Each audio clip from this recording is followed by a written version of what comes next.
Your flight gets canceled. Your boss sends a passive-aggressive email. Someone you love suddenly leaves. In an instant, your chest tightens, your heart races, and your brain floods with panic, anger, or despair. You spend the next 3 days obsessing over it, completely losing your peace. But what if your brain could be wired to feel absolutely nothing but calm in the face of chaos?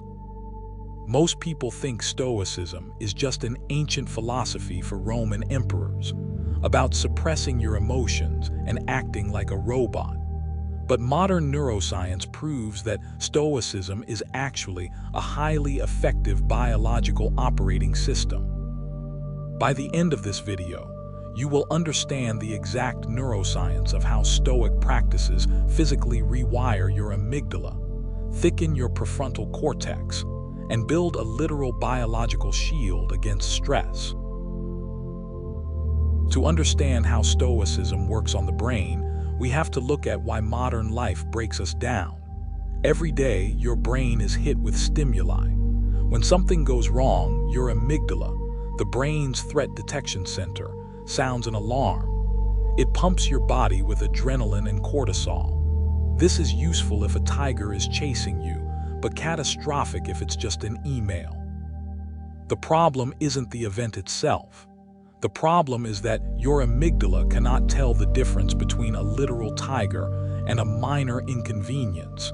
It treats everything as a life-or-death threat. Stoicism is the software that teaches your brain how to tell the difference. The foundational rule of Stoicism is the dichotomy of control, famously stated by the philosopher Epictetus. He said, "Some things are in our control and others are not. The weather, the economy, other people's opinions, the past, and the future are completely out of your control. Your thoughts, your actions, and your judgments are the only things in your control."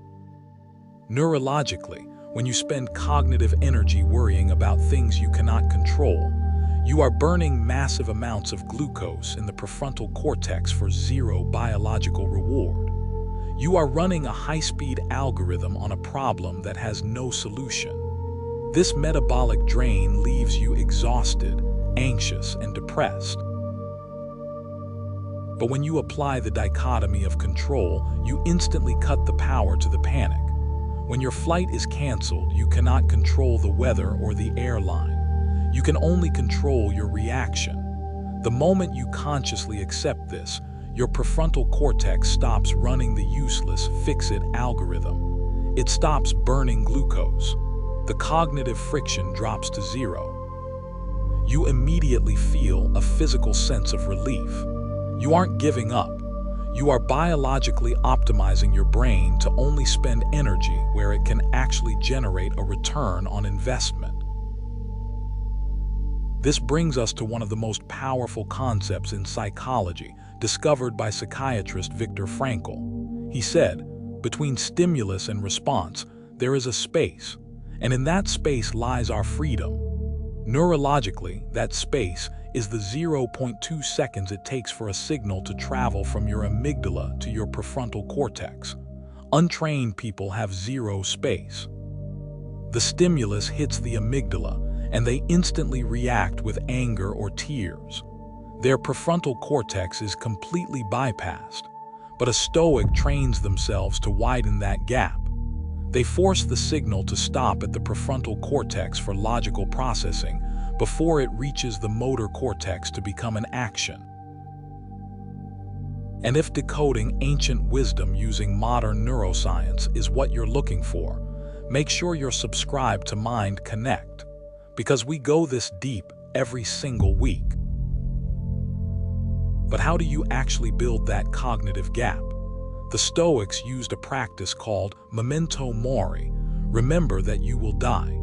It sounds dark, but neurologically, it is the ultimate prioritization tool. When you remind yourself that your time is finite, it forces your brain out of the default mode network, the brain state responsible for rumination and petty grievances. Memento mori forces your brain to zoom out. When you are dead, this insult won't matter. When you frame your problems against the backdrop of death, your amygdala instantly down, regulates the threat response.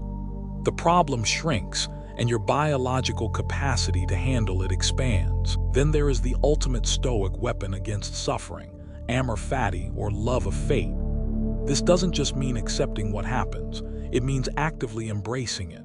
When bad things happen, most people experience a primary pain, followed by a secondary spike of cortisol because they resist it. They say, "Why me? This isn't fair." That resistance is actually more damaging than the event itself. Amor fati is the neurological decision to drop the resistance. When you embrace the obstacle as necessary fuel for your growth, you stop the secondary cortisol spike. You turn a catastrophe into mere data. You don't just endure the storm, you become the storm. And here is the beautiful twist of neurobiology. Every time you practice this, every time you catch the amygdala hijack and force the signal through your prefrontal cortex, you are physically altering the structure of your brain.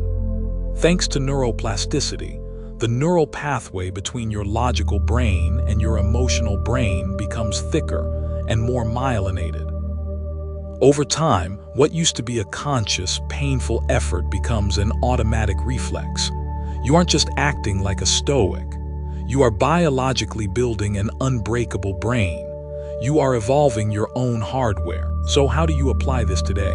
Step 1 is the cognitive filter. The moment you feel stress, physically stop. Ask yourself, is this in my control? If it isn't, say out loud, this is nothing to me. Cut the power to the loop. Step 2 is widening the gap. When someone insults you, do not speak for 5 seconds. Force the signal to travel to your prefrontal cortex. Let the adrenaline fade, and then respond from logic, not emotion. Step 3 is voluntary discomfort. The Stoics would intentionally sleep on the floor or fast. Why? Because it trains the amygdala. When you intentionally experience mild physical discomfort, your brain panics, but then realizes you are safe. You are literally inoculating your nervous system against stress. By choosing hard things every day, you raise your amygdala's threat threshold. The next time an unexpected problem hits, your brain won't panic because it has already survived worse. You become antifragile. I want you to go to the comments right now and type the words, "I control my reaction." Type it. Claim it. Stop giving your biological power to things you cannot change. If this video gave you a new perspective on how to handle stress, this is exactly what MindConnect is here for. We decode the neuroscience of your human experience so you can build a mind that cannot be broken. Hit like, subscribe for more deep dives, and share this with someone who is going through a hard time. They need to hear this the most. See you in the next one.